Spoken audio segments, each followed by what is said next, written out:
उर्दू सफ़ा को सब्सक्राइब कीजिए और आने वाली हर नई वीडियो के लिए घंटी दबाइए।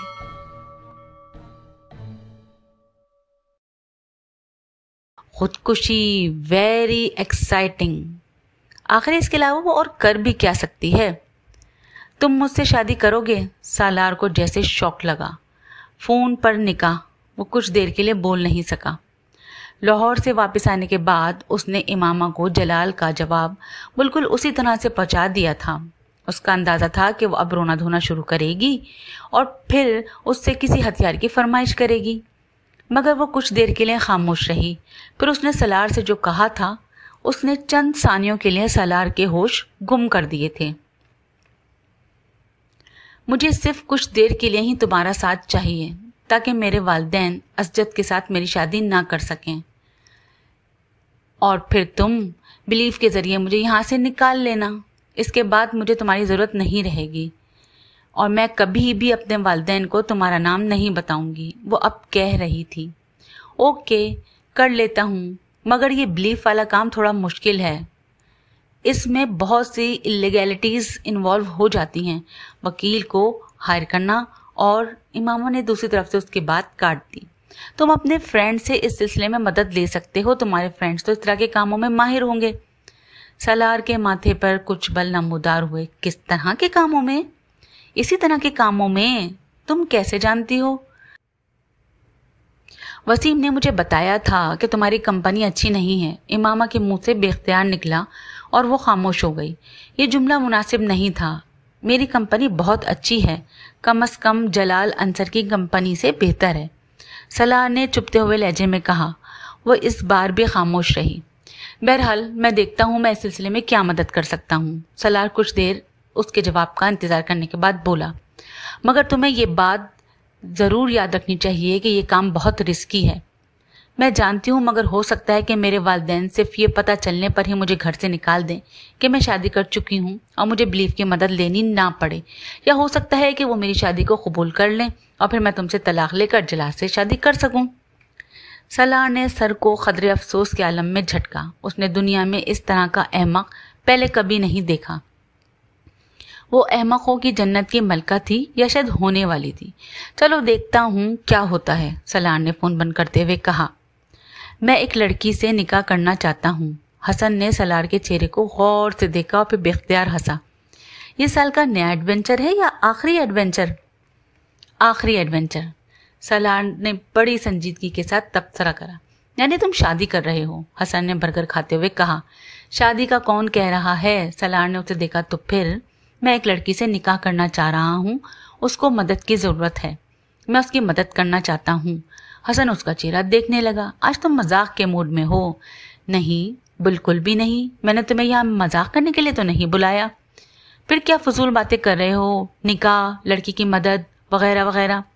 इस बार हसन ने खदरे नागवारी से कहा, मोहब्बत हो गई है तुम्हें उससे?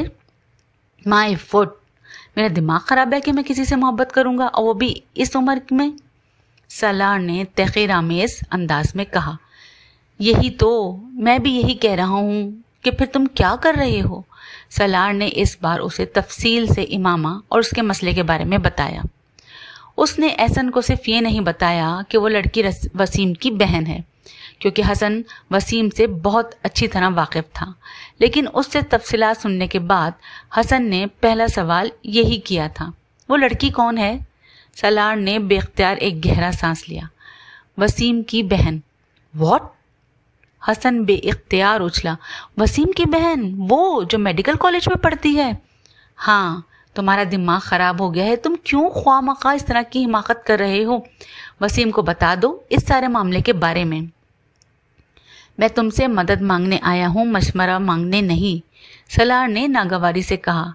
मैं तुम्हारी क्या मदद कर सकता हूँ? हसन ने कुछ उलझे हुए अंदाज में कहा। तुम निकाह ख्वाह और कुछ गवाहों का इंतज़ाम करो ताकि मैं उससे फ़ोन पर निकाह कर सकूं। सलार ने फ़ौरन ही काम की बात की। मगर तुम्हें ये निकाह करके क्या फ़ायदा होगा? कुछ भी नहीं, मगर मैं किसी के फ़ायदे के बारे में सोच कब रहा हूँ। दफ़ा करो सलार इस सब को। तुम क्यों किसी दूसरे के मामले में कूद रहे हो, और वो भी वसीम के बहन के मामले में? बेहतर, सलार ने इस बात दुरुस्ती से उसकी बात काटी। تم مجھے صرف یہ بتاؤ کہ میری مدد کرو گے یا نہیں. باقی چیزوں کے بارے میں پریشان ہونا تمہارا مسئلہ نہیں ہے. ٹھیک ہے، میں تمہاری مدد کروں گا. میں مدد کرنے سے انکار نہیں کر رہا ہوں، مگر تم یہ سوچ لو کہ یہ سب بہت خطرناک ہے. حسن نے ہتھیار ڈالنے والے انداز میں کہا. میں سوچ چکا ہوں، تم سے مجھے تفصیلات بتاؤ. سالار نے اس بار فرینچ فرائز کھاتے ہوئے کچھ مطمئن انداز میں کہا. بس ایک بات، اگر انکل اور آنٹی کو پتہ چل گیا تو کیا ہوگا؟ انہیں پتہ نہیں چلے گا وہ یہاں نہیں ہیں، کراچی گئے ہوئے ہیں اور ابھی کچھ دن وہاں رکیں گے. وہ یہاں ہوتے پھر میرے لیے یہ سب کچھ کرنا بہت مشکل ہوتا. سالار نے اسے مطمئن کرنے کی کوشش کرتے ہوئے کہا. وہ اپنا برگر تقریباً ختم کر چکا تھا. حسن اب اپنا برگر کھاتے ہوئے کسی گہری سوچ میں ڈوبا ہوا نظر آ رہا تھا، مگر سالار اس کے تاثرات کی طرف دھیان نہیں دے رہا تھا. وہ جانتا تھا کہ حسن اس وقت اپنا لاہے عمل طے کرنے میں مصروف ہے. اسے حسن سے کسی قسم کا خوف یا خطرہ نہیں تھا. وہ اس کا بہترین دوست تھا. حسن نے نکاح کے انتظامات بہت آسانی سے کر لیے تھے. سالار نے اسے کچھ رقم دی تھی جس سے اس نے 3 گواہوں کا انتظام کر لیا تھا. چوتھے گواہ کے طور پر وہ خود موجود تھا. نکاح خواہ کو اندازہ تھا کہ اس نکاح میں کوئی غیر معمولی کہانی تھی، مگر اسے بھاری رقم کے ساتھ اتنی دھمکیاں بھی دے دی گئی تھیں کہ وہ خاموش ہو گیا. حسن سپہر کے وقت اس نکاح خواہ اور 3 گواہوں کو لے آیا تھا. وہ سب سالار کے کمرے میں چلے گئے تھے. وہیں بیٹھ کر نکاح نامہ بھرا گیا تھا. سالار امامہ کو اس کے بارے میں پہلے ہی انفارم کر چکا تھا. مقررہ وقت پر فون پر نکاح خواہ نے ان دونوں کا نکاح پڑھا دیا تھا. سالار نے ملازمہ کے ذریعے امامہ کو پیپرز بھجوا دیے تھے. امامہ نے پیپرز لیتے ہی برق رفتاری سے ان پر سائن کر کے ملازمہ کو واپس دے دیے تھے. ملازمہ ان پیپرز کو واپس سالار کے پاس لے آئی تھی، مگر وہ پوری طرح تجسس کا شکار تھی. آخر وہ لوگ کون تھے جو سالار کے کمرے میں تھے، اور یہ پیپرز کیسے تھے جن پر امامہ نے سائن کیا تھا؟ اس کا ماتھا ٹھٹک رہا تھا اور اسے شبہ ہو رہا تھا کہ ہو نہ ہو وہ دونوں آپس میں شادی کر رہے تھے. سالار کو پیپرز واپس دیتے ہوئے وہ پوچھے بغیر رہ نہیں سکی تھی. یہ کس چیز کے کاغذ ہیں سالار صاحب؟ اس نے بظاہر سادگی اور معصومیت سے پوچھا. تمہیں اس سے کیا؟ جیسے بھی پیپرز ہوں تم اپنے کام سے کام رکھو. سالار نے دشتی سے اس کو جھڑک دیا. اور ایک بات تم کان کھول کر سن لو، اس سارے معاملے کے بارے میں اگر تم اپنا منہ بند رکھو گی تو یہ تمہارے لیے بہتر ہوگا، بلکہ بہت بہتر ہوگا. مجھے کیا ضرورت ہے جی کہ کسی بھی سے اس بارے میں کوئی بات کروں؟ میں تو ویسے ہی پوچھ لیا. آپ اطمینان رکھیں صاحب جی، میں کسی کو کچھ نہیں بتاؤں گی. ملازمہ فوراً گھبرا گئی. سالار ویسے بھی اتنا اکھڑ مزاج تھا کہ اسے اس سے بات کرتے ہوئے خوف آیا کرتا تھا. سالار نے کچھ نخوت بھرے انداز میں سر کو جھٹکا. اسے اس بات کا کوئی خوف نہیں تھا کہ ملازمہ یہ سب کچھ بتا سکتی تھی. اگر بتا بھی دیتی تو اسے کوئی فرق نہیں پڑنے والا تھا. تم ایک بار پھر جلال سے ملو، ایک بار پھر پلیز، وہ اس دن اسے فون پر کہہ رہی تھی.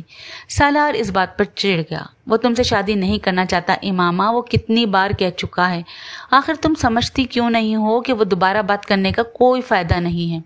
اس نے بتایا ہے کہ اس کے ماں باپ نے اس کی کوئی منگنی وغیرہ کرنا چاہ رہے ہیں. وہ جھوٹ بول رہا ہے. امامہ نے بے اختیار اس کی بات کاٹ دی. صرف اس لیے کہ میں اسے دوبارہ کانٹیکٹ نہ کروں، ورنہ اس کے پیرنٹس اتنی جلدی اس کی منگنی کر ہی نہیں سکتے. تو جب وہ نہیں چاہتا کہ تم سے شادی کرنا اور کانٹیکٹ کرنا تو تم کیوں خوار ہو رہی ہو اس کے پیچھے؟ کیونکہ میری قسمت میں خواری ہے، اس نے دوسری طرف سے بھرائی ہوئی آواز میں کہا. اس کا کیا مطلب ہوا؟ بول جا. کوئی مطلب نہیں ہے، نہ تم سمجھ سکتے ہو. تم بس اسے جا کر کہو کہ میری مدد کرے. وہ محمد صلی اللہ علیہ وآلہ وسلم سے اتنی محبت کرتا ہے، اسے کہو کہ وہ آپ صلی اللہ علیہ وآلہ وسلم کے لیے ہی مجھ سے شادی کر لے. وہ بات کرتے کرتے پھوٹ کر رونے لگی. یہ کیا بات ہوئی؟ وہ اس کے آنسوؤں سے متاثر ہوئے بغیر بولا. کیا یہ بات کہنے سے وہ تم سے شادی کر لے گا؟ امامہ نے جواب دیا. نہیں، بلکہ وہ ہچکیوں سے رو رہی تھی. وہ بیزار ہو گیا. تم یا تو رو لو یا پھر مجھ سے بات کر لو. دوسری طرف سے فون بند کر دیا گیا. سالار نے فوراً کال کی. کال ریسیو نہیں کی گئی. 15-20 منٹ کے بعد امامہ نے اسے دوبارہ کال کی. اگر تم یہ وعدہ کرتی ہو کہ تم رو گی نہیں تو مجھ سے بات کرو، ورنہ فون بند کر دو. सलार ने उसकी आवाज़ सुनते ही कहा, फिर तुम लाहौर जा रहे हो? उसके सवाल का जवाब देने की बजाय उसने उससे पूछा। सलार को उसकी मुस्तकिल मिजाजी पर हैरानी हुई। वो वाकई ढीठ थी। वो अब भी अपनी ही बात पर अटकी हुई थी। अच्छा, मैं चला जाऊंगा। तुमने अपने घर वालों को शादी के बारे में बताया है? सलार ने मौजू बदलते हुए कहा। नहीं, अभी नहीं बताया। वो अब खुद पर काबू पा चुकी थी। कब बताओगी? सलार को जैसे ड्रामे के अगले सीन का इंतजार था। पता नहीं। वो कुछ उलझी। तुम कब लाहौर जाओगे? बस जल्दी चला जाऊंगा, अभी यहाँ मुझे कुछ काम है, वरना फौरन ही चला जाता। इस बार सलार ने झूठ बोला था। ना तो उसे कोई काम था और ना ही वो इस बार लाहौर जाने का कोई इरादा रखता था। जब तुम बिलीफ के जरिए अपने घर से निकल आओगी तो उसके बाद तुम क्या करोगी? कहाँ जाओगी? सलार ने एक बार फिर उसे मौजू से हटाते हुए कहा। इस सूरत में जब जलाल भी तुम्हारी मदद करने पर तैयार ना हुआ तो मैं अभी ऐसा कुछ फर्ज नहीं कर रही, वो जरूर मेरी मदद करेगा। इमामा ने उसकी बात काटते हुए पुरजोर अंदाज में कहा। सलार ने कंधे उचकाए। तुम कुछ भी फर्ज करने को तैयार नहीं हो, वरना मैं तुमसे जरूर कहता कि शायद वो ना हो जो तुम चाहती हो। तो फिर तुम क्या करोगी? तुम्हें दोबारा अपने पेरेंट्स की मदद की ज़रूरत पड़ेगी। तो ज़्यादा बेहतर यही है कि तुम अभी यहाँ से न जाने का सोचो, ना ही बिलीव और कोर्ट की मदद लो।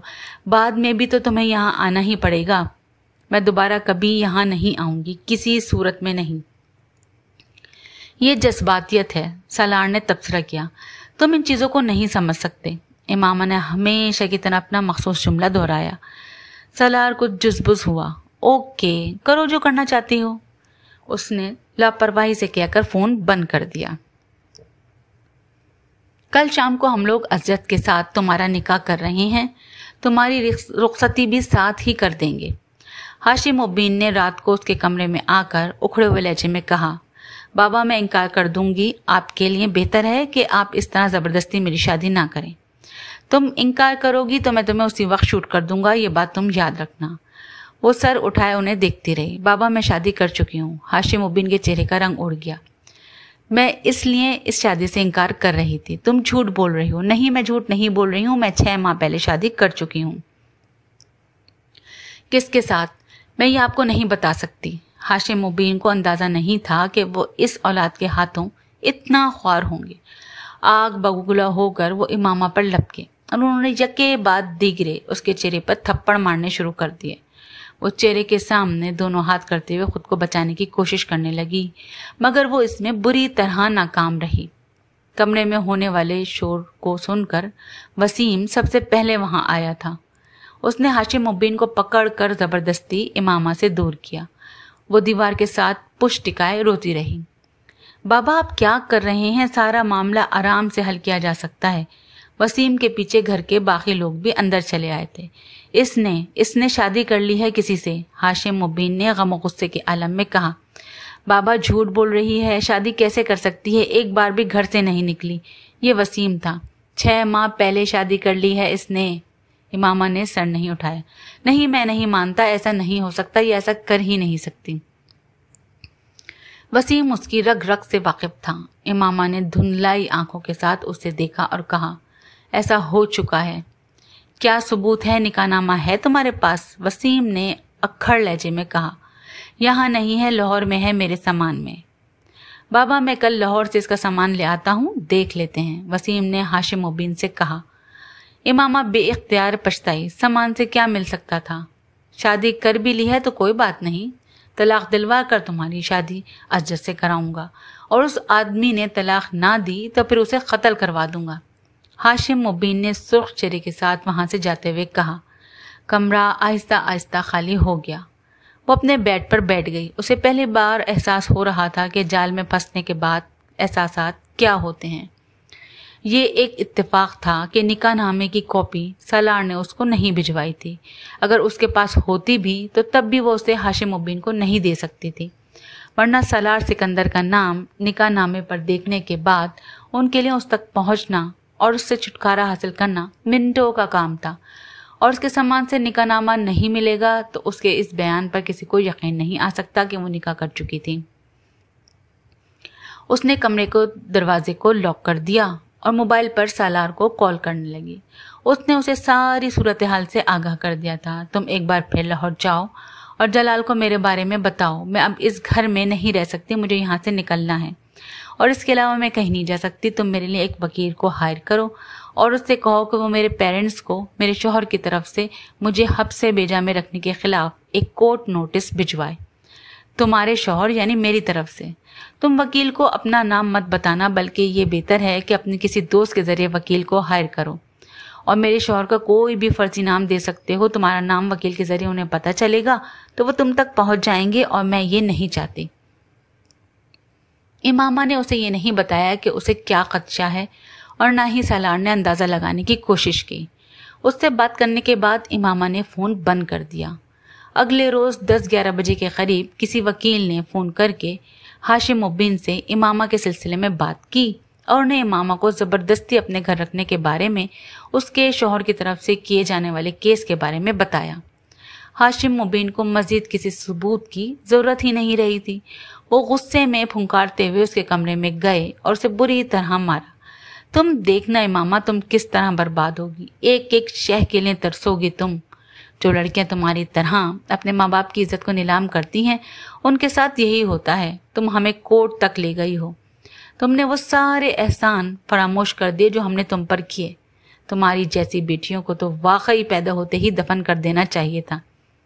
वो बड़ी ही खामोशी से पिटती रही। अपने बाप की कैफियत को समझ सकती थी, मगर वो अपनी कैफियत और अपने एहसासात उन्हें नहीं समझा सकती थी।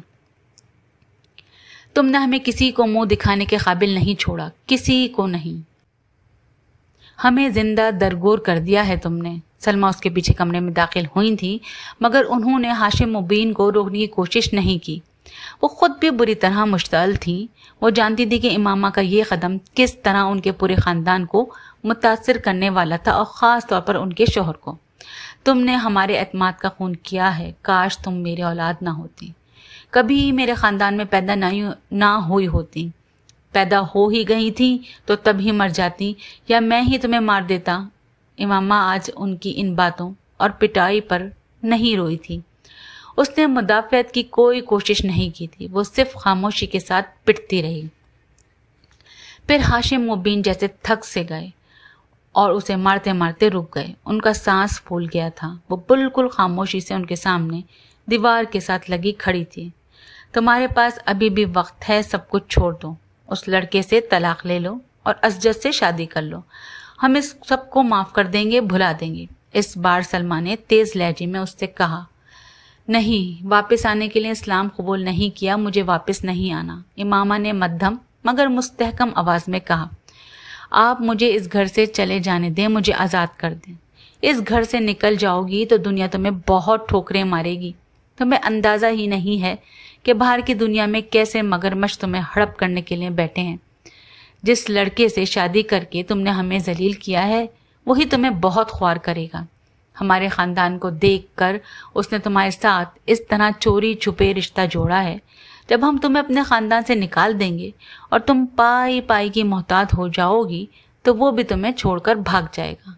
तुम्हें कहीं नहीं पनाह मिलेगी, कोई ठिकाना नहीं मिलेगा। सलमा अबू से डरा रही थी। अभी भी वक्त है मामा, तुम्हारे पास अभी भी वक्त है। नहीं अम्मी, मेरे पास कोई वक्त नहीं है। मैं सब कुछ तय कर चुकी हूँ। मैं अपना फ़ैसला आपको बता चुकी हूँ। मुझे ये सब कबूल नहीं, आप मुझे जाने दें। अपने ख़ानदान से अलग करना चाहते हैं, कर दें। जायदाद से महरूम करना चाहते हैं, कर दें। मैं कोई एतराज़ नहीं करूँगी, मगर मैं करूँगी वही जो मैं आपको बता रही हूँ। मैं अपने ज़िंदगी के रास्ते का इंतखाब कर चुकी हूँ। आप या कोई भी इसे बदल नहीं सकता। ऐसी बात है तो तुम इस घर से निकल कर दिखाओ। मैं तुम्हें जान से मार दूंगा, लेकिन इस घर से तुम्हें जाने नहीं दूंगा। और उस वकील को तो मैं अच्छी तरह से देख लूँगा। तुम्हें अगर यह खुशफहमी है कि कोई कोर्ट या अदालत तुम्हें मेरी तहवील से निकाल सकती है, तो ये तुम्हारी भूल है। मैं तुम्हें कभी भी कहीं भी नहीं जाने दूंगा। मैं बिलीव के आने से पहले इस घर से कहीं और मुंतकिल कर दूंगा। फिर मैं देखूंगा कि तुम किस तरह अपने फैसले को तब्दील नहीं करती। और मुझे अगर वो लड़का ना मिला जिससे तुमने शादी की है, तो फिर मैं इस बात की परवाह किए बगैर कि तुम्हारा निकाह हो चुका है, असजद से तुम्हारी शादी कर दूंगा। मैं इस शादी को सिरे से मानने से इनकार करता हूँ। तुम्हारी शादी सिर्फ वो होगी जो मेरी मर्जी से होगी, इसके अलावा नहीं। वो मुश्तइल अंदाज में कहते हुए सलमा के साथ बाहर निकल गए। वो वहीं दीवार के साथ खड़ी खौफजदा और परेशान नजरों से दरवाजे को देखती रही। उसने जिस मकसद के लिए शादी की थी उसका कोई फायदा होता नजर नहीं आ रहा था। हाशिम मुबीन अहमद अपनी बात पर चट्टान की तरह से अड़े हुए थे। बेचारी इमामा बीबी। नासरा ने सलार के कमरे की सफाई करते हुए अचानक बुलंद आवाज में अफसोस का इजहार करते हुए कहा। सलार ने मुड़कर उसे देखा। वो अपनी स्टडी टेबल पर पड़ी हुई किताबों को समेट रहा था। नासरा उसे मुतवज्जा देखकर तेजी से बोली, बड़ी मार पड़ी है जी कल रात को। किसको मार पड़ी है? सलार ने किताबें एक तरफ रखते हुए कहा। इमामा बीबी को जी, और किसे? वो किताबें एक तरफ रखते रखते रुक गया और नासरा को देखा जो कमरे में मौजूद एक शेल्फ की झाड़ पोंछ कर रही थी। हाशिम मुबीन ने कल बहुत मारा है उसे। सलार बेहद महसूस हुआ। वाकई? हाँ जी, बहुत ज़्यादा पिटाई की है, मेरी बेटी बता रही थी। नासरा ने कहा, वेरी नाइस। सलार ने बेख्तियार तबसरा किया। जी, आप क्या कह रहे हैं? नासरा ने उससे पूछा। उसके होठों पर मौजूद मुस्कुराहट नासरा को बड़ी अजीब लगी। उसे तवक्का नहीं थी कि वो इस खबर पर मुस्कुराएगा। उसके ज़ाती ख़याफ़ों और अंदाज़ों के मुताबिक उन दोनों के दरमियान जैसे ताल्लुक़ात थे उस पर सलार को बहुत ज़्यादा अफसुर्दा होना चाहिए था, मगर यहाँ सूरत हाल बिल्कुल बरअक्स थी। बेचारी इमामा बीबी को पता चल जाए कि सलार साहब इस खबर पर मुस्कुरा रहे थे तो वो तो सदमे से ही मर जाएं। नासरा ने दिल में सोचा। किस बात पर मारना है जी? सुना है वो असजद साहब से शादी पर तैयार नहीं हैं, किसी और लड़के से शादी करना चाहती हैं। नासरा ने लड़के पर जोर देते हुए मायने खेस अंदाज में सलार को देखा। बस इस बात पर? सलार ने लापरवाही से कहा। ये कोई छोटी बात थोड़ी है जी, उनके पूरे घर में तूफान मचा हुआ है। शादी की तारीख तय हो चुकी है, कार्ड आ चुके हैं और अब इमामा बीबी बजिद हैं कि वो असजद साहब से शादी नहीं करेंगी। बस इसी बात पर हाशिम साहब ने उनकी पिटाई की। ये तो कोई बड़ी बात नहीं है कि उस पर किसी को मारा जाए। वो अपनी किताबों में मसरूफ था। ये तो आप कह रहे हैं ना, उन लोगों के लिए तो ये बहुत बड़ी बात है। नासरा ने उसी तरह सफाई करते हुए तबसरा किया। मैं तो बड़ी दुखी हूँ इमामा बीबी के लिए। बड़ी अच्छी हैं, अदब लिहाज वाली, और अब देखें क्या क़यामत टूट पड़ी है उन पर। हाशिम साहब ने घर से निकलने पर पाबंदी लगा दी है। मेरी बेटी रोज़ उनका कमरा साफ करती है और वो बताती है कि उनका तो चेहरा ही उतर कर रह गया है। नासरा उसी तरह बोल रही थी। शायद वो शऊरी तौर पर यह कोशिश कर रही थी कि सलार उसे अपना और इमामा का हिमायती और तरफदार समझते हुए कोई राज कह दे, मगर सालार अहमक नहीं था। वो उसे नासरा की इस नाम नेहाद हमदर्दी से कोई दिलचस्पी थी भी नहीं। अगर इमामा की पिटाई हो रही थी और उसे कुछ तकलीफों का सामना करना पड़ रहा था तो उससे उसका क्या ताल्लुक था, मगर उसे इस सूरत हाल पर हंसी जरूर आ रही थी। क्या इस दौर में भी कोई इस उम्र की औलाद पर हाथ उठा सकता है, और वो भी हाशिम मुबीन अहमद जैसे अमीर तबके का आदमी? हैरानी की बात थी। सोच की एक ही रौ में बहुत ही मुतजाद ख्यालात बह रहे थे। नासा कुछ देर इसी तरह बोलती अपना काम करती रही, मगर फिर जब उसने देखा कि सलार उसकी गुफ्तगू में कोई दिलचस्पी नहीं ले रहा और अपने काम में मसरूफ हो चुका है तो वो खदरे मायूस होकर खामोश हो गई। ये पहले मोहब्बत करने वाले थे जिनका रवैया बेहद अजीब था।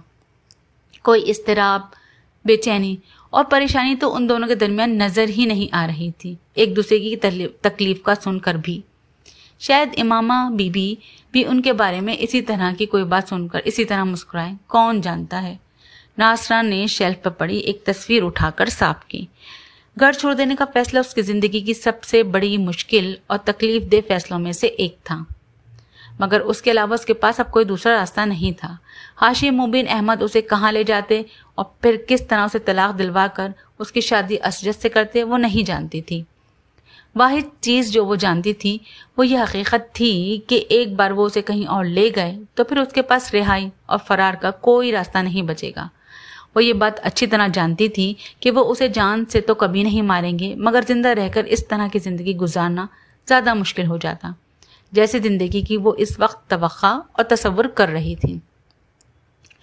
हाशिम मुबीन अहमद के चले जाने के बाद वो बहुत देर तक बैठकर रोती रही और फिर उसने पहली बार अपने हालात पर गौर करना शुरू किया। उसे घर से सुबह होने से पहले पहले निकलना था और निकल कर किसी महफूज जगह पर जाकर पहुंचना था। महफूज जगह, उसके ज़हन में एक बार फिर जलाल अंसर का ख्याल आया। उस वक्त सिर्फ वही शख्स था जो उसे सही मायने में तहफ़्फ़ुज़ दे सकता था। हो सकता है मुझे अपने सामने देखकर उसका फैसला और रवैया बदल जाए, वो अपने फैसले पर गौर करने पर मजबूर हो जाए। हो सकता है वो मुझे सहारा और तहफ़्फ़ुज़ देने पर तैयार हो जाए, उसके वालिदैन को भी मुझ पर तरस आ जाए। एक मौहूम सी उम्मीद उसके दिल में उभर रही थी। वो मदद नहीं भी करते तब भी कम से कम मैं आज़ाद तो होंगी, अपनी ज़िंदगी को अपनी मर्ज़ी से गुजार तो सकूंगी। मगर सवाल ये पैदा होता है कि मैं यहाँ से कैसे निकलूंगी और जाऊंगी कहाँ। वो बहुत देर तक परेशानी के आलम में बैठी रही। उसे एक बार फिर सलार का ख्याल आया, अगर मैं किसी तरह इसके घर पहुँच जाऊँ तो वो मेरी मदद कर सकता है। उसने सलार के मोबाइल पर उसका नंबर मिलाया। मोबाइल ऑफ था। कई बार कॉल मिलाई लेकिन उससे रब्ता ना हो सका। इमामा ने मोबाइल बंद कर दिया। उसने एक बैग में अपने चंद जोड़े कपड़े और दूसरी चीज़ें रख लीं। उसके पास कुछ ज़ेवरात और रकम भी थी, उसने उन्हें भी अपने बैग में रख लिया। फिर जितनी भी कीमती चीज़ें उसके पास थीं जिन्हें वो आसानी से साथ ले जा सकती थी और बाद में बेचकर पैसे हासिल कर सकती थी, वो उन्हें अपने बैग में रखती गई। बैग बंद करने के बाद उसने अपने कपड़े तब्दील किए और फिर 2 नफिल अदा किए। उसका दिल बेहद बोझल हो रहा था। बेसकूनी और इस्तिराब ने उसके पूरे वजूद को अपनी गिरफ्त में लिया हुआ था। आंसू बहाकर भी इसका दिल का बोझ कम नहीं हुआ था। नवाफिल अदा करने के बाद जितनी आयात और सूरतें उसे ज़बानी याद थीं उसने वो सारी पढ़ लीं। बैग लेकर अपने कमरे की लाइट बंद करके वो खामोशी से बाहर निकल गई। लॉन्च के एक लाइट के अलावा सारी लाइटें ऑफ थीं। वहाँ ज़्यादा रोशनी नहीं थी। वो मोहतात अंदाज में चलते हुए सीढ़ियाँ उतर कर नीचे आ गई और फिर किचन की तरफ चली गई। किचन तारीकी में डूबा हुआ था। वो मोहतात अंदाजे में चीज़ों को टटोलते हुए किचन के उस दरवाजे की तरफ बढ़ गई जो बाहर लॉन में खुलता था। अगबी लॉन के इस हिस्से में कुछ सब्जियां लगाई गई थी और इस घर में किचन का वो दरवाज़ा वाहिद दरवाज़ा था जिसे लॉक नहीं किया जाता था, सिर्फ चटखनी लगा दी जाती थी। दरवाज़ा उस रात भी लॉक नहीं था। वो आस्तेगी से दरवाज़ा खोलकर बाहर निकल आई। कुछ फासले पर सर्वेंट क्वार्टर्स थे। वो बेहद मोहतात अंदाज में चलते हुए लान उबूर करके अपने और सलार के घर की दरमियानी दीवार तक पहुंच गई। दीवार बहुत ज़्यादा बुलंद नहीं थी। उसने आहिस्तगी से बैग दूसरी तरफ फेंक दिया और फिर कुछ जद्दोजहद के बाद खुद भी दीवार फैलांगने में कामयाब हो गई। गहरी नींद के आलम में सलार ने खटके की आवाज़ सुनी थी। फिर वो आवाज़ दस्तक की आवाज़ में तब्दील हो गई थी। रुक रुक कर मगर मुसलसल की जाने वाली दस्तक की आवाज़। वो औंधे मुंह पेट के बल सो रहा था। दस्तक की आवाज़ ने उसकी नींद तोड़ दी थी। वो उठकर बैठ गया और बेड पर बैठे बैठे उसने तारीकी में अपनी चारों तरफ देखने की कोशिश की। खौफ की एक लहर उसके अंदर सरायत कर गई। वो आहिस्ता खिड़कियों की तरफ आ रहा था, यूं जैसे कोई इन खिड़कियों को बजा रहा था, मगर बहुत आहिस्ता आहिस्ता, या फिर शायद कोई उन खिड़कियों को टटोलते हुए खोलने की कोशिश कर रहा था। सलार के जहन में पहला ख्याल किसी चोर का आया। वो स्लाइडिंग विंडोज थी और बदकिस्मती से वहां कोई ग्रिल नहीं थी। उसकी ज़रूरत इसलिए महसूस नहीं की गई थी क्योंकि वो इम्पोर्टेड ग्लास की बनी हुई थी जिन्हें आसानी से तोड़ा या काटा नहीं जा सकता था और उन्हें सिर्फ अंदर से खोला जा सकता था। घर के चारों तरफ लॉन था। वैसे भी रात को कुत्ते खुले होते थे और उनके साथ 3 गार्ड्स भी होते थे, मगर इन तमाम हिफाजती इक़दामात के बावजूद इस वक्त उस खिड़की की दूसरी तरफ मौजूद छोटे से बरामदे में कोई मौजूद था जो इस खिड़की को खोलने की कोशिश में मसरूफ था। अपने बेड से दबे कदमों उठकर वो तारीकी में ही खिड़की की तरफ आया जिस तरफ से आवाज़ आ रही थी। वो उसके बिल्कुल मुखालिफ सिमत गया और बहुत एहतियात के साथ उसने पर्दे के एक सिरे को थोड़ा सा उठाते हुए खिड़की से बाहर झांका। लॉन में लगी रोशनियों में उसने खिड़की के सामने जिसे खड़ा देखा था उसने उसे हक्का बक्का कर दिया था।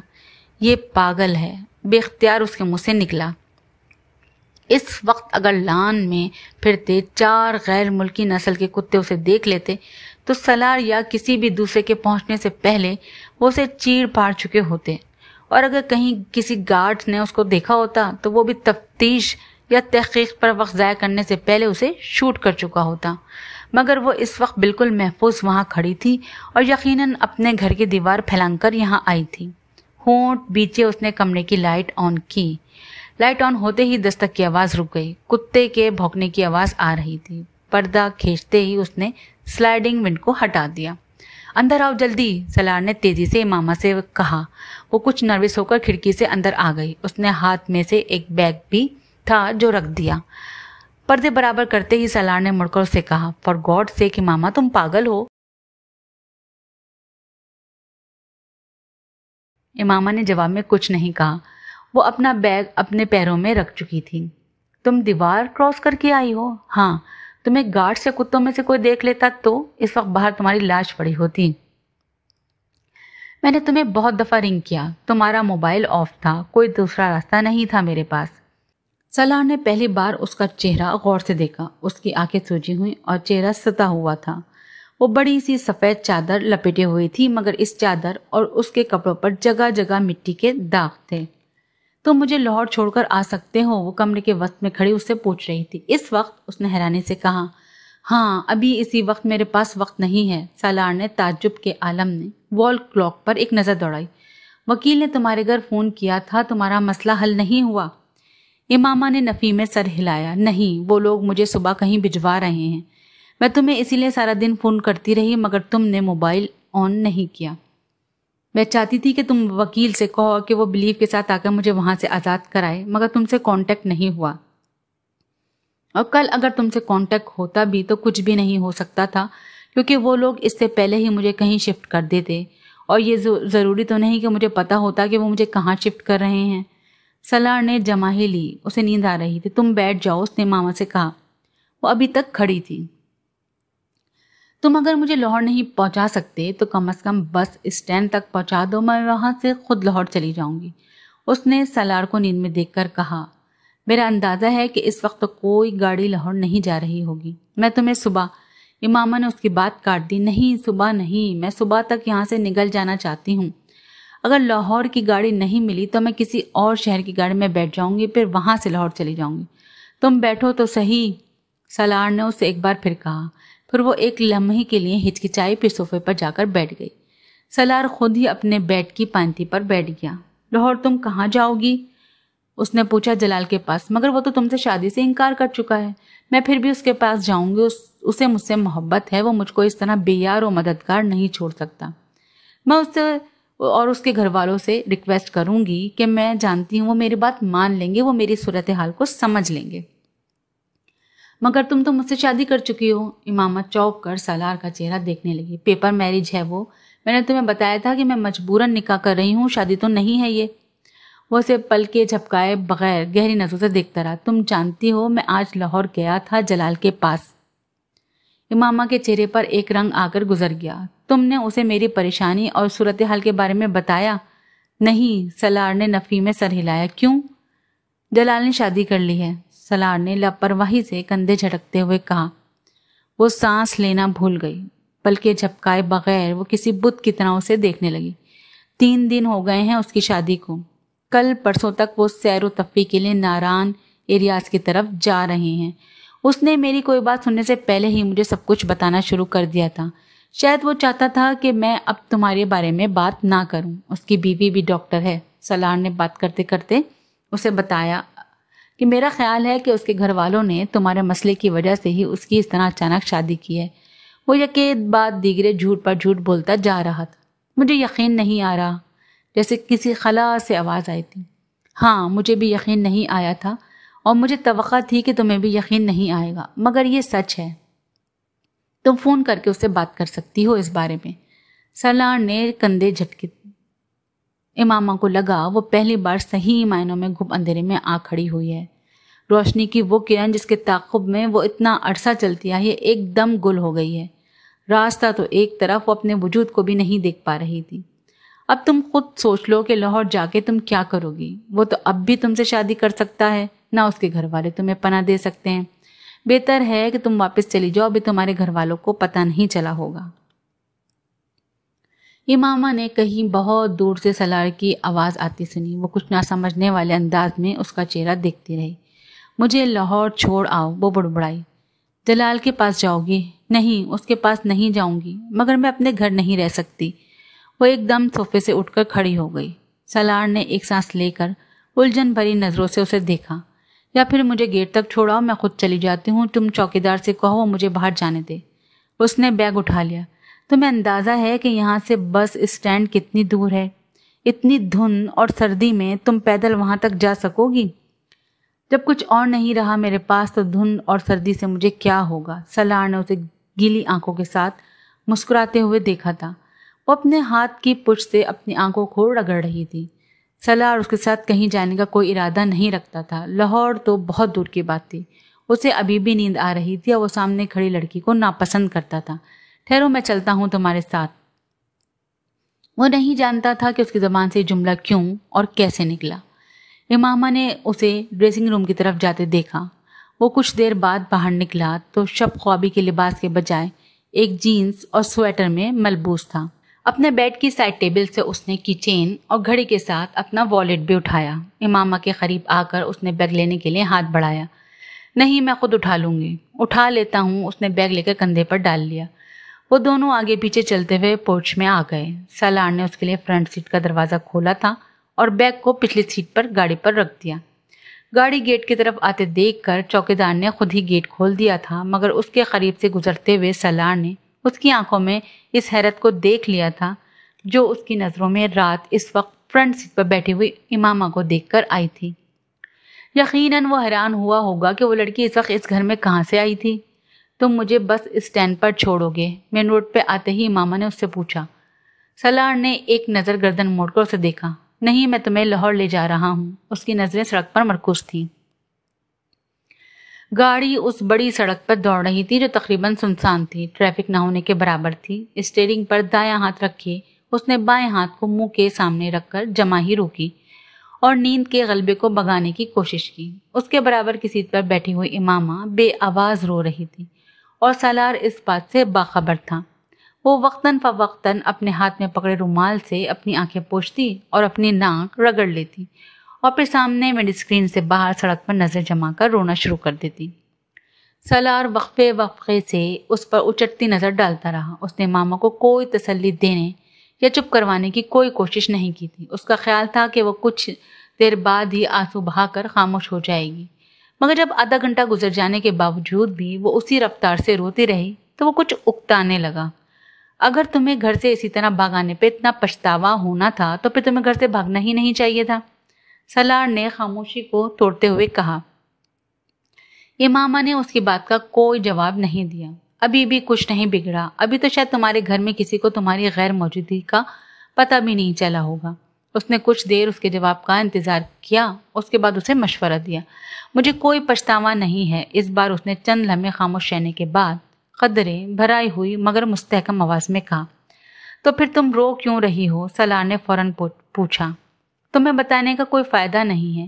वो एक बार फिर आंखें पोंछते हुए बोली। सलार ने गर्दन मोड़कर उसे गौर से देखा और फिर गर्दन सीधी कर ली। लाहौर में किसके पास जाओगी? पता नहीं। इमामा के जवाब पर सलार ने कदरे हैरानी से उसे देखा। क्या मतलब? तुम्हें पता नहीं है कि तुम कहाँ जा रही हो? फिलहाल तो नहीं। तो फिर आखिर तुम लाहौर जा ही क्यों रही हो? तो फिर और कहाँ जाऊं? तुम इस्लामाबाद में ही रह सकती थी। किसके पास? लाहौर में भी कोई नहीं है जिसके पास तुम रह सको, और वो भी मुस्तकिल जलाल के अलावा। सलार ने आखिरी 3 लफ्जों पर जोर देते हुए गर्दन मोड़कर उसे देखा। उसके पास जा रही हो तुम? कुछ देर के बाद उसने खदरे चुपते हुए अंदाज में कहा। नहीं, जलाल मेरी जिंदगी से निकल चुका है। सलार अंदाजा नहीं कर सका कि उसकी आवाज में मायूसी थी या अफसुर्दगी। उसके पास कैसे जा सकती हूँ मैं? तो फिर और कहाँ जाओगी? सलार ने एक बार फिर तजस्सुस के आलम में पूछा। ये तो मैं लाहौर जाने पर ही तय करूंगी कि मुझे कहाँ जाना है, किसके पास जाना है, इमामा ने कहा। सलार ने कुछ बेयकीनी के आलम में उसे देखा। क्या वाकई वो नहीं जानती थी कि उसे कहाँ जाना था, या फिर वो उसे बताना नहीं चाहती थी? गाड़ी में एक बार फिर खामोशी छा गई। तुम्हारा फैंसी, क्या नाम है उसका? हाँ, अज़्ज़त। काफ़ी अच्छा हैंडसम आदमी है। एक बार फिर सलार ने ही खामोशी तोड़ी। और वो ये कि दूसरा आदमी जो था जलाल, उसके मुकाबले में तो कुछ भी नहीं है। कुछ ज्यादती नहीं कर दी तुमने अज़्ज़त के साथ? इमामा ने उसके सवाल के जवाब में कुछ नहीं कहा। वो सिर्फ सामने सड़क को देखती रही। सलार कुछ देर गर्दन मोड़कर उसके जवाब के इंतजार में उसका चेहरा देखता रहा, मगर फिर उसे एहसास हो गया कि वो जवाब देना नहीं चाहती। میں تمہیں سمجھ نہیں پایا، جو کچھ تم کر رہی ہو اسے بھی نہیں، تمہاری حرکتیں بہت عجیب ہیں اور تم اپنی حرکتوں سے زیادہ عجیب ہو۔ سالار نے کچھ دیر خاموش رہنے کے بعد کہا۔ اس بار امامہ نے گردن موڑ کر اسے دیکھا۔ کیا تمہاری حرکتوں سے زیادہ عجیب ہیں میری حرکتیں؟ اور کیا میں تم سے زیادہ عجیب ہوں؟ بڑے دھیمے مگر مستحکم لہجے میں پوچھے گئے اس سوال نے چند لمحوں کے لیے سالار کو لاجواب کر دیا تھا۔ میری کون سی حرکتیں ہیں اور میں کس طرح عجیب ہوں؟ چند لمحے خاموش رہنے کے بعد سالار نے کہا، تم جانتے ہو تمہاری کون سی حرکتیں عجیب ہیں؟ امامہ نے واپس ونڈسکرین کی طرف گردن موڑتے ہوئے کہا، یقیناً میری خودکشی کی بات کر رہی ہو تم۔ سالار نے خود ہی اپنے سوال کا جواب دیتے ہوئے کہا، حالانکہ میں خودکشی کرنا نہیں چاہتا ہوں، نہ ہی میں خودکشی کی کوشش کر رہا ہوں، میں تو صرف ایک تجربہ کرنا چاہتا ہوں۔ کیسا تجربہ؟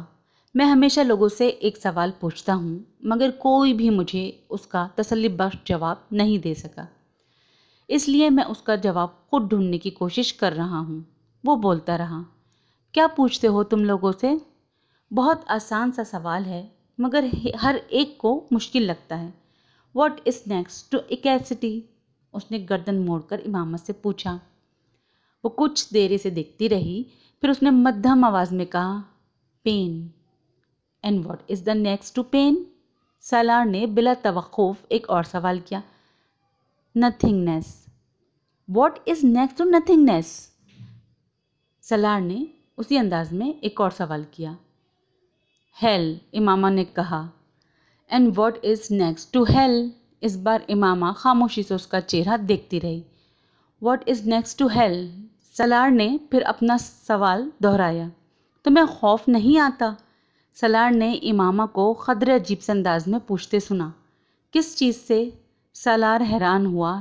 ہیل سے، اس جگہ سے جس کے آگے اور کچھ بھی نہیں ہوتا، سب کچھ اس کے پیچھے ہی رہ جاتا ہے۔ معطوب اور مغصوب ہو جانے کے بعد باقی بچتا ہی کیا ہے جسے جاننے کا تمہیں تجسس ہے؟ امامہ نے قدرے افسوس سے کہا، میں تمہاری بات سمجھ نہیں سکا، سب کچھ میرے اوپر سے گزرا ہے۔ سالار نے جیسے اعلان کرنے والے انداز میں کہا، فکر مت کرو، آ جائے گی، ایک وقت آئے گا جب تمہیں ہر چیز کی سمجھ آ جائے گی، پھر تمہاری ہنسی ختم ہو جائے گی، تب تمہیں خوف آنے لگے گا، موت سے بھی اور دوزخ سے بھی۔ اللہ تمہیں سب کچھ دکھا اور بتا دے گا، پھر تم کسی سے یہ کبھی نہیں پوچھا کرو گے کہ واٹ از نیکسٹ ٹو ایکیسٹی۔ امامہ نے بہت رسانیت سے کہا، یہ تمہاری پیشگوئی ہے؟ سالار نے اس کی بات کے جواب میں کچھ چپتے ہوئے لہجے میں کہا، نہیں۔ امامہ نے اسی انداز میں کہا، تجربہ؟ سالار نے گردن سیدھی کر لی۔ ہاں، یہ تمہارا تجربہ ہی ہو سکتا ہے کہ تم نے کچھ خودکشی کی ہی ہے، میرا مطلب ہے کہ کرنے کی کوشش ہی کی ہے۔ میں نے اپنے طریقے سے یہ کوشش کی تھی، تم نے اپنے طریقے سے کی ہے، سالار نے صدموری سے کہا۔ امامہ کی آنکھوں میں ایک بار پھر آنسو آ گئے۔ گردن موڑ کر اس نے سالار کو دیکھا۔ میں نے کوئی خودکشی نہیں کی ہے۔ کسی لڑکے کے لیے گھر سے بھاگنا ایک لڑکی کے لیے خودکشی ہی ہوتی ہے، وہ بھی اس صورت میں کہ جب وہ لڑکا شادی پر تیار ہی نہ ہو۔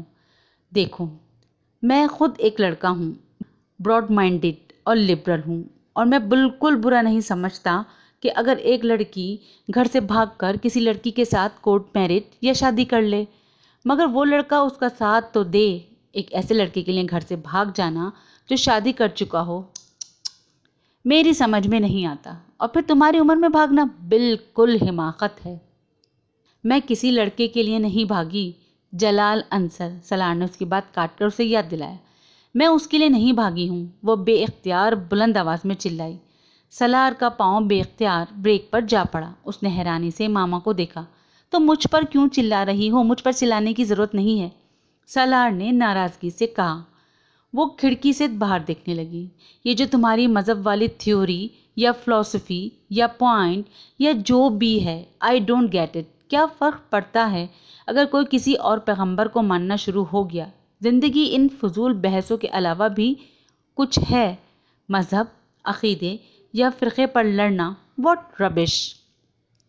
امامہ نے گردن موڑ کر ناراضگی کے عالم میں اسے دیکھا۔ جو چیزیں تمہارے لیے فضول ہیں، ضروری نہیں کہ وہ ہر ایک کے لیے فضول ہوں۔ میں اپنے مذہب پر قائم رہنا نہیں چاہتی اور نہ ہی اس مذہب کے کسی شخص سے شادی کرنا چاہتی ہوں، تو تو یہ میرا حق ہے کہ میں ایسا کروں. میں تم سے ایسی چیزوں کے بارے میں بحث کرنا نہیں چاہتی جسے تم نہیں سمجھتے، اس لیے تم ان معاملات کے بارے میں اس طرح کے تبصرے مت کرو. مجھے حق ہے کہ میں جو چاہے کہوں. فریڈم آف ایکسپریشنز، سالار نے کندھے اچکاتے ہوئے کہا. امامہ نے جواب دینے کی بجائے خاموشی اختیار کی. وہ کھڑکی سے باہر دیکھنے لگی. سالار بھی خاموشی سے گاڑی ڈرائیو کرنے لگا. یہ جلال انصر، میں اس کی بات کر رہا تھا. وہ کچھ دیر کی خاموشی کے بعد ایک بار پھر اپنے اسی موضوع کی طرف آ گیا. اس میں کیا خاص بات ہے؟ اس نے گردن موڑ کر امامہ کو دیکھا. وہ اب ونڈ اسکرین سے باہر سڑک کو دیکھ رہی تھی. جلال انصر اور تمہارا کوئی جوڑ نہیں ہے. وہ بالکل بھی ہینڈسم نہیں ہے. تم ایک خوبصورت لڑکی ہو. میں حیران ہوں کہ تم اس میں کیسے دلچسپی لینے لگی. کیا وہ بہت ہی زیادہ انٹیلیجنٹ ہے؟ اس نے امامہ سے پوچھا. امامہ نے حیرانی سے اسے دیکھا. انٹیلیجنٹ کیا مطلب؟ دیکھو، یا تو کسی کی شکل اچھی لگتی ہے، میں نہیں سمجھتا کہ تمہیں جلال کی شکل اچھی لگی ہو، یا پھر کسی کا فیملی بیک گراؤنڈ، پیسہ وغیرہ کسی میں دلچسپی کا باعث بنتا ہے. اب جلال کا فیملی بیک گراؤنڈ یا مالی حالت کے بارے میں نہیں جانتا، مگر خود تمہارا فیملی بیک گراؤنڈ جتنا ساؤنڈ ہے یہ بھی تمہارے لیے اس میں دلچسپی کا باعث نہیں بن سکتا. واحد بچ جانے والی وجہ کسی کی ذہانت یا قابلیت وغیرہ ہی ہے. اسی لیے پوچھ رہا ہوں کہ کیا وہ بہت ہی انٹیلیجنٹ ہے، بہت ہی آؤٹ اسٹینڈنگ اور بریلینٹ ہے؟ نہیں، امامہ نے مدھم آواز میں کہا. سالار کو مایوسی ہوئی. تو پھر تم اس کی طرف متوجہ کیسے ہوئیں؟ امامہ ونڈ اسکرین سے باہر ہیڈ لائٹس کی روشنی میں نظر آنے والی سڑک دیکھتی رہی. سالار نے اپنا سوال دہرایا. صرف کندھے اچکاتے ہوئے وہ دوبارہ ڈرائیونگ پر توجہ دینے لگا. گاڑی میں ایک بار پھر خاموشی چھا گئی. وہ نعت بہت اچھی پڑھتا ہے. تقریباً 5 منٹ بعد خاموشی ٹوٹی تھی. ونڈ اسکرین سے باہر دیکھتے ہوئے مدھم آواز میں امامہ یوں بڑبڑائی جیسے خود کلامی کر رہی ہو. سالار نے اس کا جملہ سن لیا تھا مگر وہ اسے ناقابل یقین لگا. کیا؟ اس نے جیسے تصدیق چاہی. جلال نعت بہت اچھی پڑھتا ہے.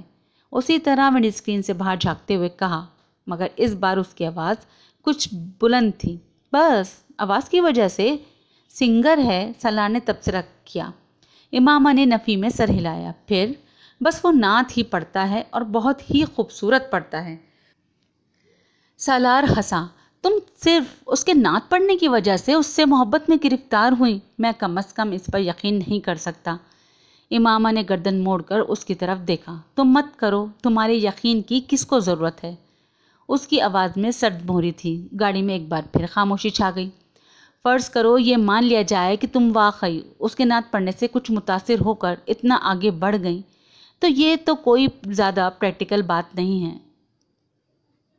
اور تم ایک میڈیکل کی اسٹوڈنٹ ہو، اتنا امیچور ذہن رکھتی ہو؟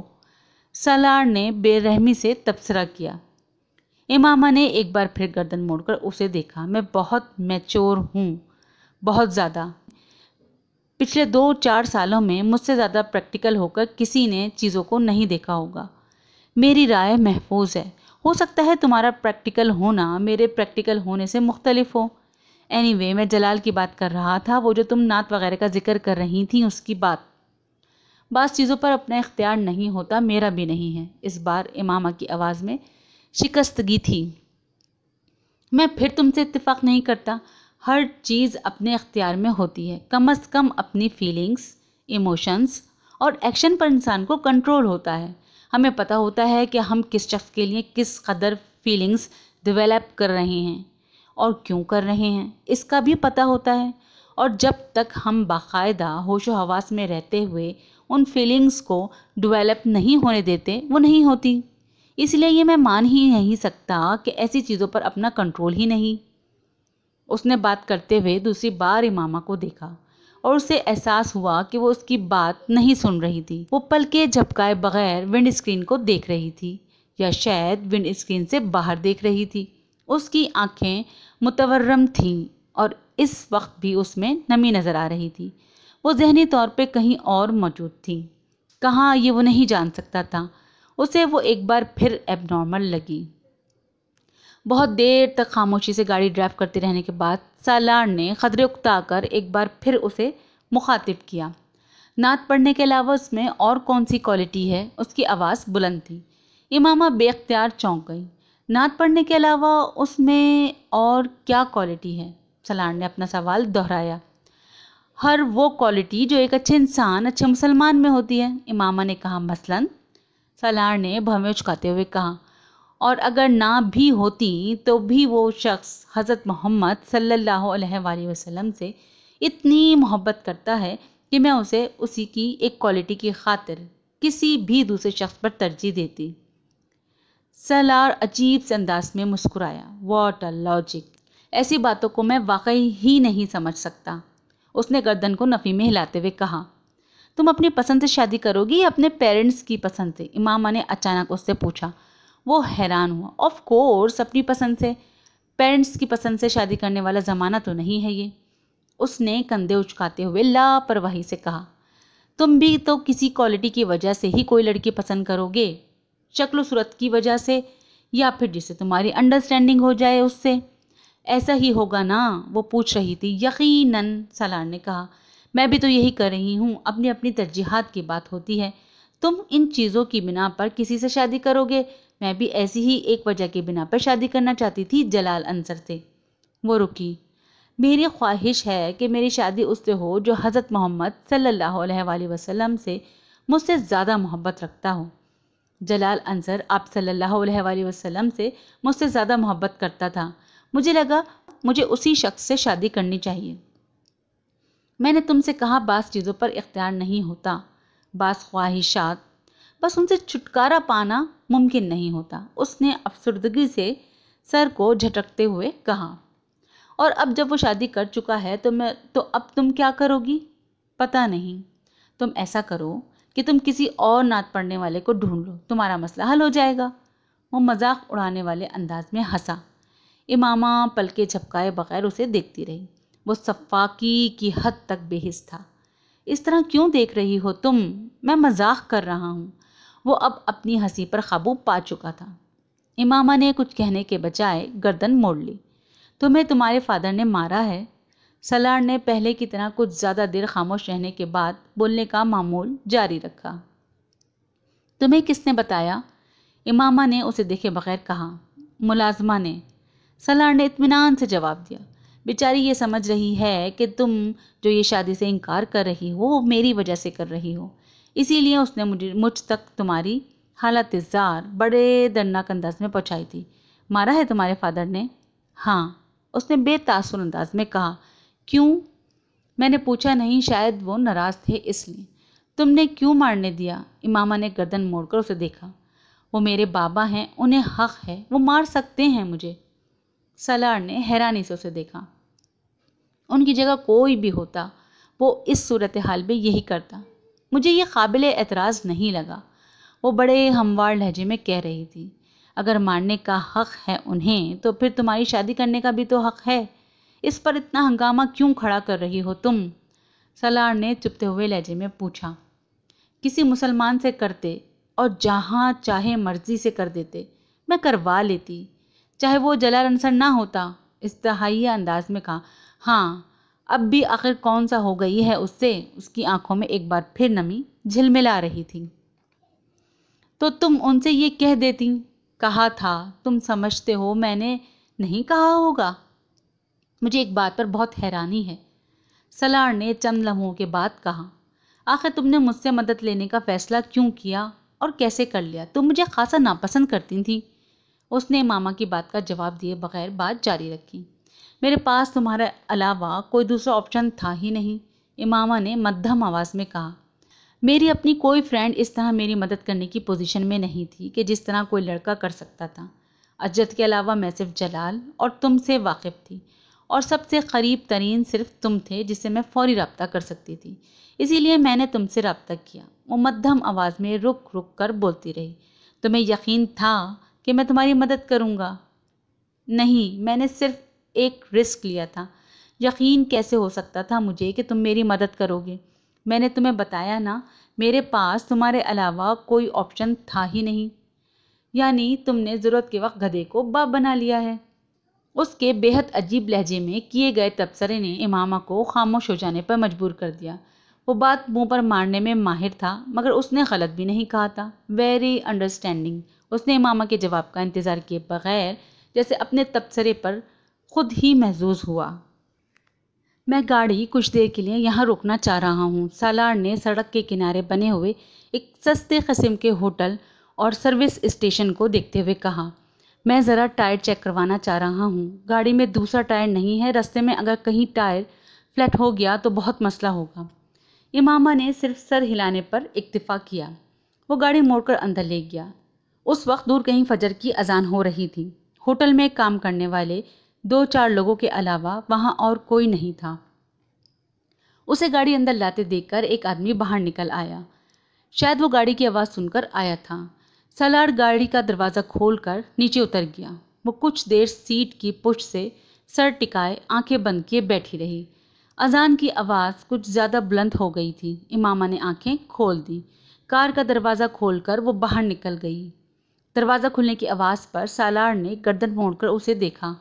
یہاں کتنی دیر رکنا ہے؟ وہ سالار سے پوچھ رہی تھی۔ 10-15 منٹ۔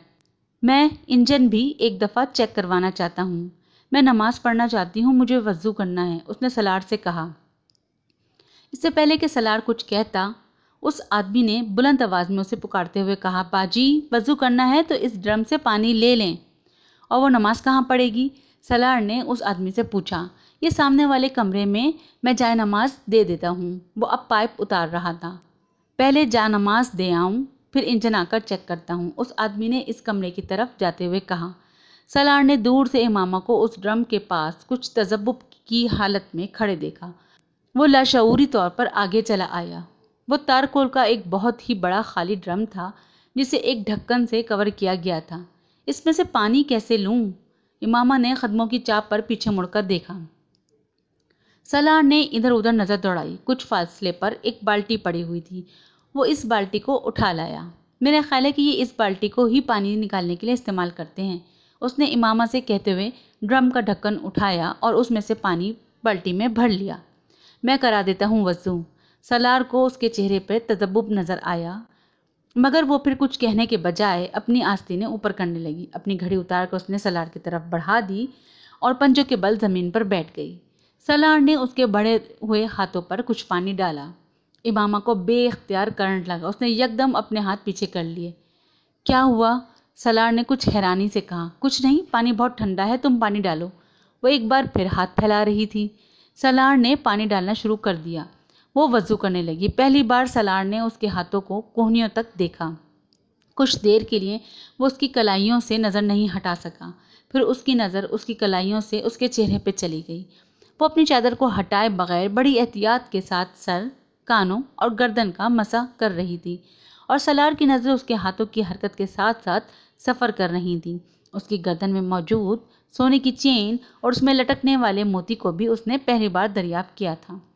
سالار نے اسے جتنی بار دیکھا تھا اسی طرح کی چادر میں دیکھا تھا۔ چادر کا رنگ مختلف ہوتا، مگر وہ ہمیشہ اسے ایک ہی انداز میں لپیٹے ہوتی۔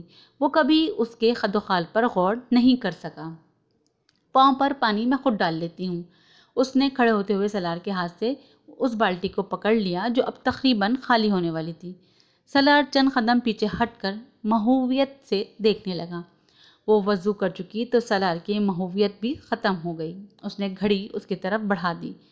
آگے پیچھے چلتے ہوئے وہ اس کمرے تک آئے جہاں وہ آدمی گیا تھا۔ وہ آدمی جب تک کمرے میں ایک طرف مصلی بچھا چکا تھا۔ امامہ خاموشی سے جانماز کی طرف بڑھ گئی۔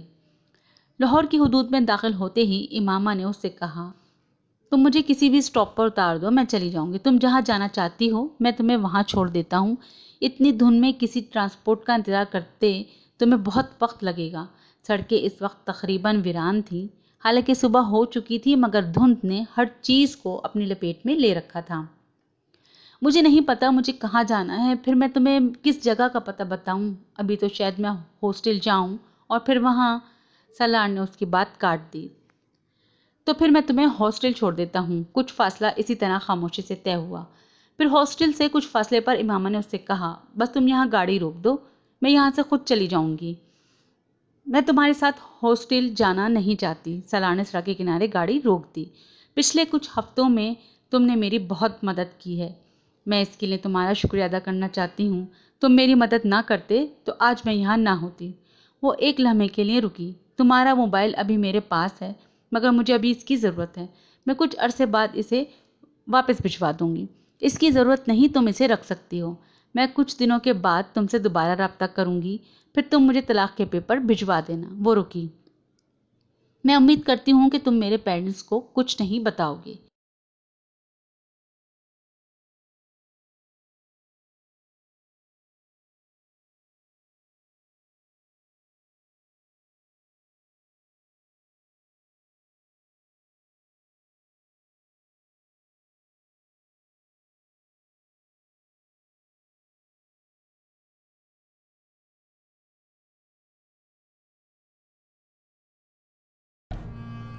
Like, comment, share, press the bell icon.